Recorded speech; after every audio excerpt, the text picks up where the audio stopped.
سلام، امیدوارم حالتون خوب باشه. من حسین شناور هستم و از مؤسسه درخت دانش با مجموعه درس‌های توابع در خدمتتونم. لطفاً اگر ایرادی تو این مجموعه درس می‌بینین با این ایمیل به من اطلاع بدین تا من بتونم تصحیحات لازم رو انجام بدم. خب در جلسه قبل یاد گرفتیم که چطوری تابع رو تشخیص بدیم. یاد گرفتیم که میشه تابع رو از روی نمودارش تشخیص داد با استفاده از آزمون خط عمود، به این صورت که اگه خط عمودی نمودار رو فقط در یه نقطه قطع کنه ما با یه تابع سر کار داریم، ولی اگه خط عمودی نمودار رو در دو نقطه قطع کنه اون موقع تابع نیست اون نمودارمون. و همچنین یاد گرفتیم که توابع رو میشه از روی ضابطه‌شون هم تشخیص داد، به این صورت که اگه شما برای به ازای هر x یک y پیدا کنید تابع دارین، ولی اگه به ازای هر x دو تا y پیدا کنید اون موقع دیگه تابع نیست اون ضابطتون. خب تو این جلسه میخوایم که یاد بگیریم که چطوری میشه از نمودار توابع استفاده کرد برای اینکه یک سری اطلاعات خیلی مهم رو از این نمودارها به دست بیاریم. در واقع خیلی از ویژگی‌های یک تابع رو میشه از روی نمودار اون به راحتی، خیلی راحت‌تر از رابطه تابع به دست آورد. نمودار کامل یک تابع در واقع همه اطلاعات تابع رو توی خودش داره، به این دلیل که نمودار تابع به ما میگه که چه مقادیر ورودی به چه مقادیر خروجی مربوط هستند، یه رابطه بین مقادیر ورودی و خروجی برقرار میکنه. یعنی همه نقاط x و y یا همون x و fx تابع رو به ما میگه. خب چی بهتر از این؟ تابع همینه دیگه عملاً. یعنی تابع عملاً دامنه و برد و رابطه بینشون. برای تحلیل نمودار یک تابع باید این نکته تو ذهنمون باشه که ارتفاع در واقع منحنی از اون خط افقیمون یا از اون محور ایکس ها نشون دهنده مقدار تابع در اون نقطه هست که بهش میگیم fx. اینو تا الان یاد گرفتیم. بنابراین مقادیر یک تابع رو ما میتونیم x و fx رو میتونیم به راحتی از روی نمودار تابع بخونیم. مثلا در این شکلی که اینجا میبینین دما بر حسب فارنهایت داده شده در ساعت‌های مختلف روز. البته این از ساعت 12 ظهر هست تا ساعت 6 بعد از ظهر، حالا 7 بعد از ظهر.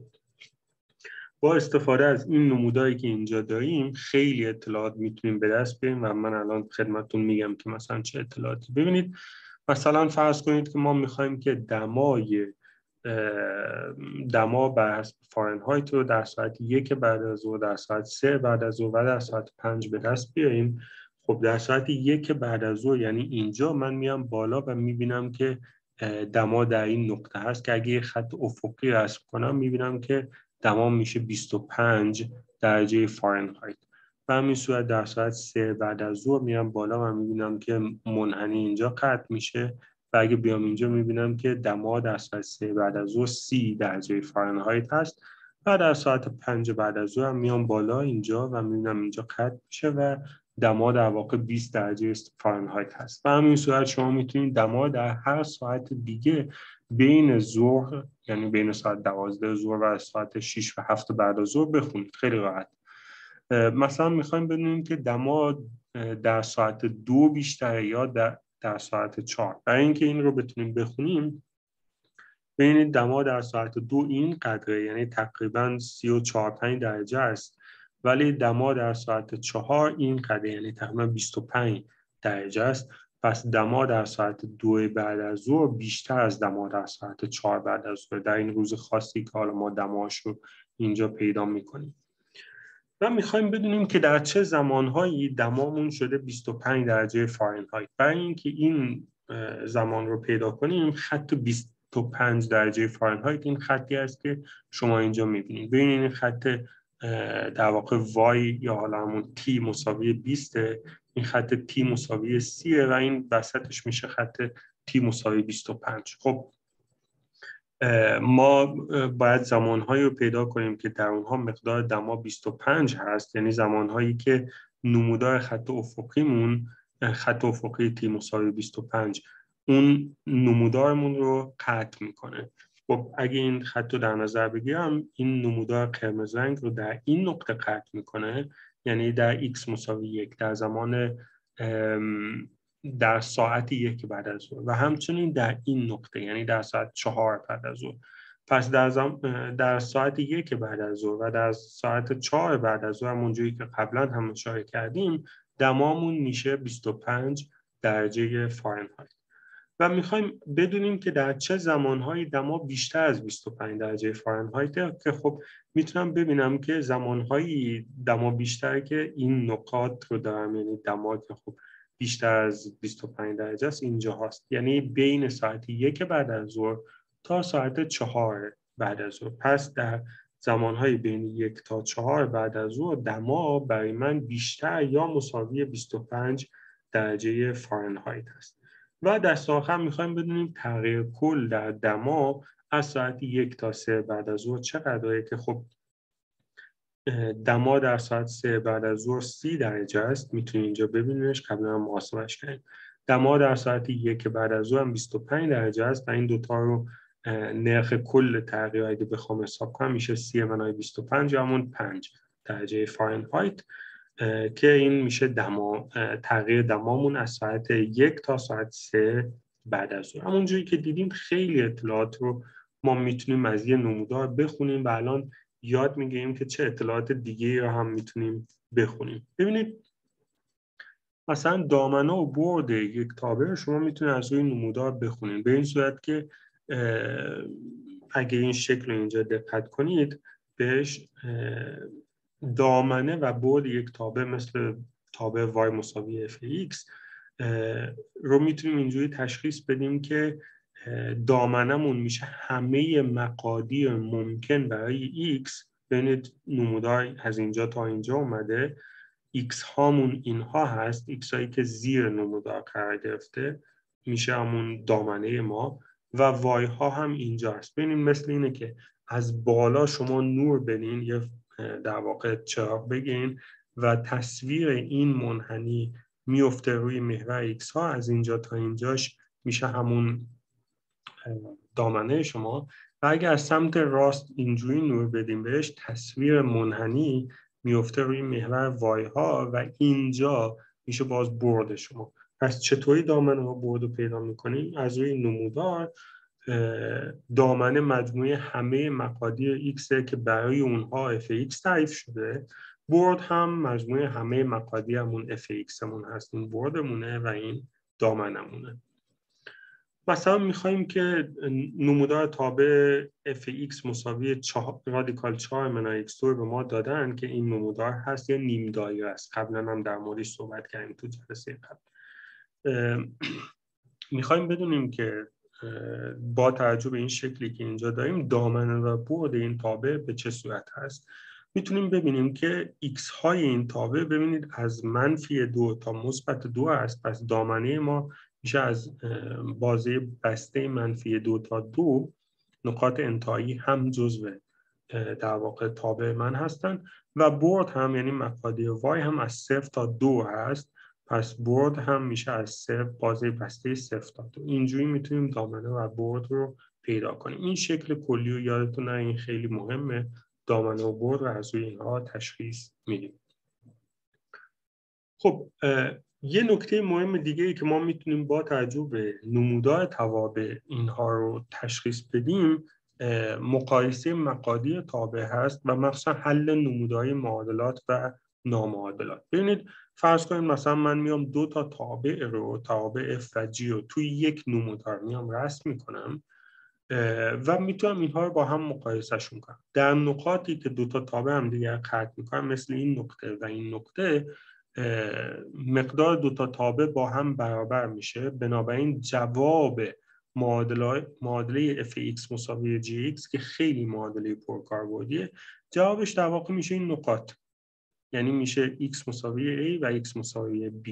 هر جایی که 2 تا تابع هم دیگر رو قطع کردن میشه جواب این معادله fx مساوی gx. همچنین نقاطی از اینجا میتونیم ببینیم که در این بازه تابع G بالاتر از تابع F قرار گرفته، بنابراین مقدار تابع G بیشتر از مقدار تابع F هست پس در واقع این بازه میشه اگر از ما پرسیدن کجاها G بزرگتر از F هست یا حالا F کوچکتر از G هست، ما میگیم در این بازه، یعنی از نقطه A تا نقطه B. پس جواب معادله، جمع‌بندی کنیم ببینیم چی شد. ببینید جواب معادله fx مساوی gx میشه نقاطی که در واقع مقادیری از x هست جواب این معادله که نمودارهای تابع f و g در اون نقاط همدیگر قطع میکنن، یعنی x مساوی a و x مساوی b، چون که در این دوتا نقطه هست که این دوتا نمودار همدیگر قطع میکنن.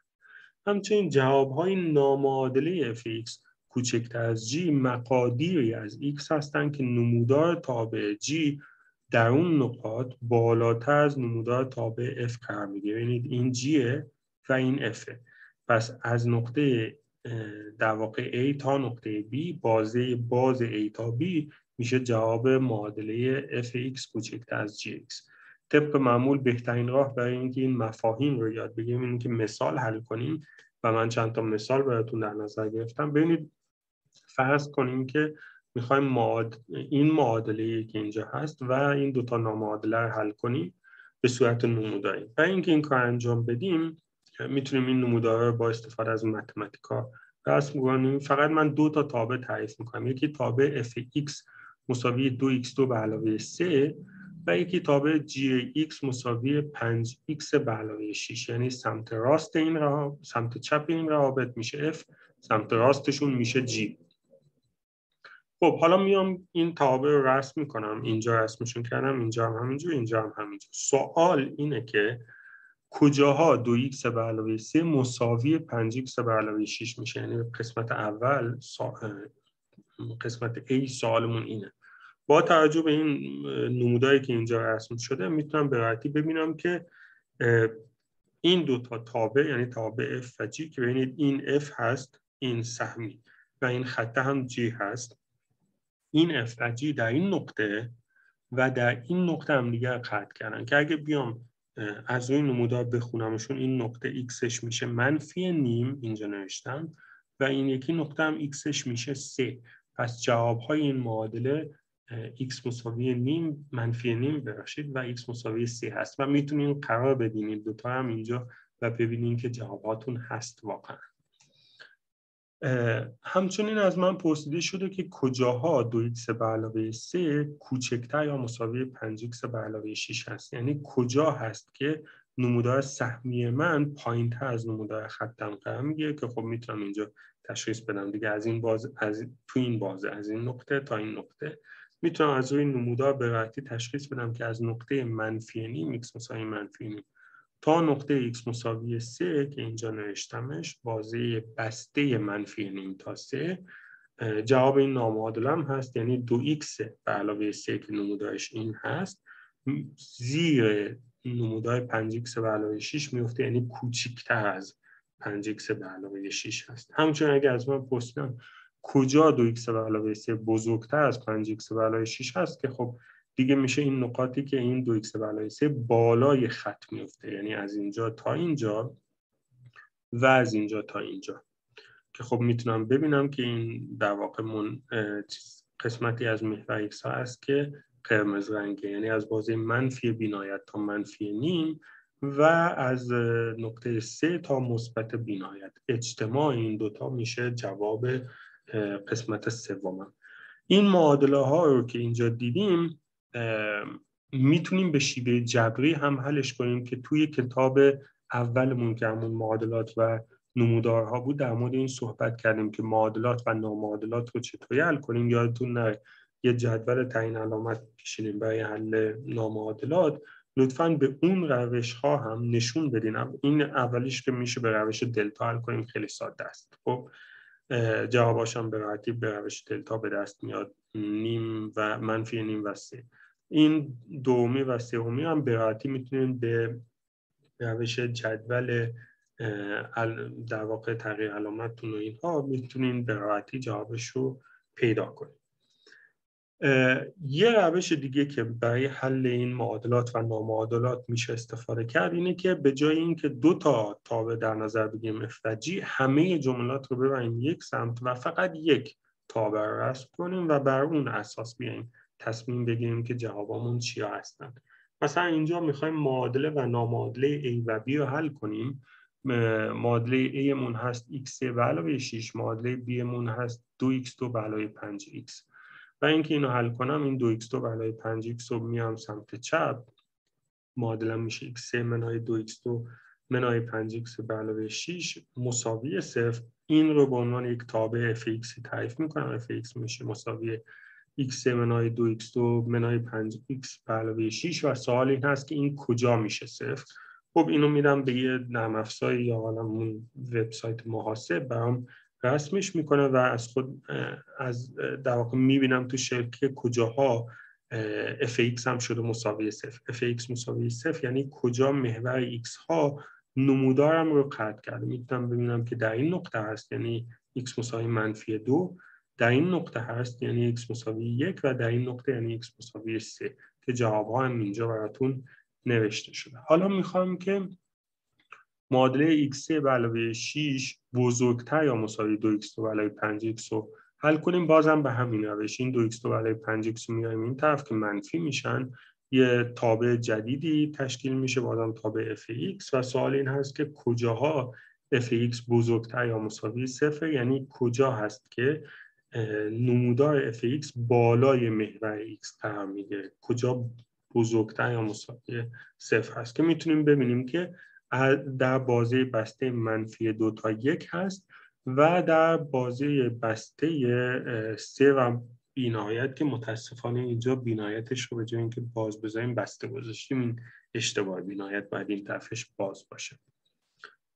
خب درس امروزمون تقریبا تمومه. فقط در انتهای این درس ما باید بدونیم که چطوری میتونیم اطلاعات مهم رو از توابع استخراج کنیم. من اینجا یک سری پرسش براتون قرار دادم. اگه این پرسش ها نمیتونین جواب بدین خوبه که برگردین و یک بار دیگه درس رو مرور کنین و بازم بهترین روش برای این که این درس رو یاد بگیرین اینه که چنین تمرینایی رو حل کنین. این تمرین‌ها خیلی ساده ان. مثلا در اینجا ما مقادیر H2 H0 H-2 و H3 رو خواستیم. معادله HX مساوی 3 جواباش چی میشن؟ نامعادله HX کوچکتر یا مساوی 3 جواباش چی میشن؟ و همینجور سوالای به این صورت. اینجا هم یک سری توابع داریم که میخوایم با استفاده از نمودار اون توابع که با استفاده از نقطه یابی باید رسم میشن.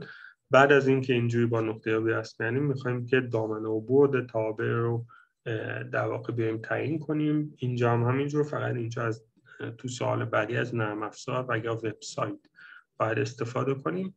اینجا هم با سوالای مشابهی هست که میخوایم معادلات و نامعادلات رو به شیوه رسم نمودار حل کنیم. فقط باید بیایم از یه نرم افزار و یا وبسایت محاسب استفاده کنیم. خب توی جلسه بعدی میخوایم همین بحث استخراج اطلاعات از نمودار توابع رو ادامه بدیم و مخصوصا میخوایم بفهمیم که کجاها توابعمون افزایشی و کاهشی هستند و نقاط بیشینه و کمینه موضعی توابع رو هم میخوایم پیدا کنیم و در موردشون صحبت کنیم. اینا مباحث خیلی مهمی هستند بعداً برای حسابات. خب اینم که در واقع منابع درسمون هست، کتابای خوبه های استوارت و همکارانشون. ممنون به خاطر توجه شما. براتون آرزوی موفقیت دارم.